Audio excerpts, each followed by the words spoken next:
जय हिंद। मैं असम राइफल्स का जवान। आज आपको बताऊंगा कि कैसे असम राइफल ने अरुणाचल प्रदेश को बचाया। ऐसी जगह ले जा रहे हैं जहां सांस लेना भी मुश्किल था, लेकिन वहां भारत के जवान सीना तान कर खड़े थे। यह कहानी है 1962 के भारत चीन युद्ध की और उस मोर्चे की जहां असम राइफल्स ने असंभव को संभव कर दिखाया। बुमला पास 15,000 फीट की ऊंचाई, हवा में ऑक्सीजन इतनी कम थी कि थोड़ी देर खड़े रहने से सिर घूम जाए, बर्फ इतनी कि आंखें खोलना भी मुश्किल। लेकिन इन परिस्थितियों में भी हमारे जवानों ने भारत की रक्षा की, वो भी ऐसी सेना के सामने जिसकी संख्या उनसे कई गुना ज्यादा थी। आज की यह कहानी सुनकर आप समझेंगे वीरता क्या होती है, कर्तव्य क्या होता है और जिगर किसे कहते हैं। 1960 के दशक की शुरुआत।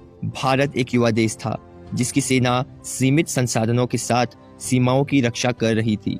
उधर चीन लगातार सड़कें और पोस्ट बनाकर धीरे धीरे हमारी सीमा के करीब आ रहा था। नेफा यानी आज का अरुणाचल प्रदेश, यह क्षेत्र चीन की नजर में था।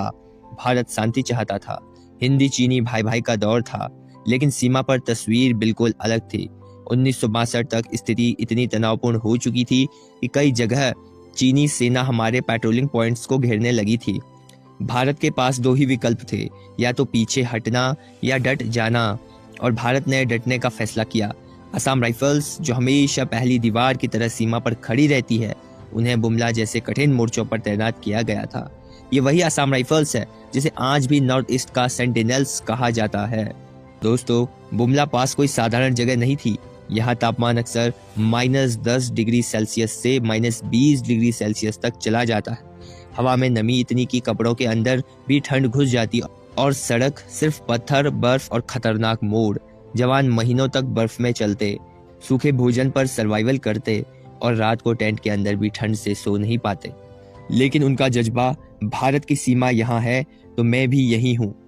बुमला पास चीन की ओर जाने वाला एक ऐसा रास्ता था जिसे अगर खो दिया जाता तो तवांग की पूरी सुरक्षा खतरे में पड़ जाती। इसलिए यह पास रणनीतिक और भावनात्मक दोनों ही मायनों के बहुत महत्वपूर्ण था।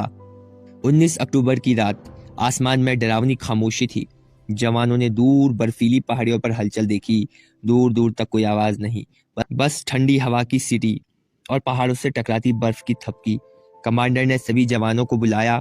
दोस्तों, कल शायद हमला हो सकता है, लेकिन अगर हमला हुआ तो हम पीछे नहीं हटेंगे। जवानों ने अपनी राइफलें चेक की, गोला बारूद गिना और आखिरी बार अपने घरों की तस्वीरें देखी। कई जवानों ने अपने साथी से कहा, भाई अगर कुछ हो गया तो घर वालों का ध्यान रखना।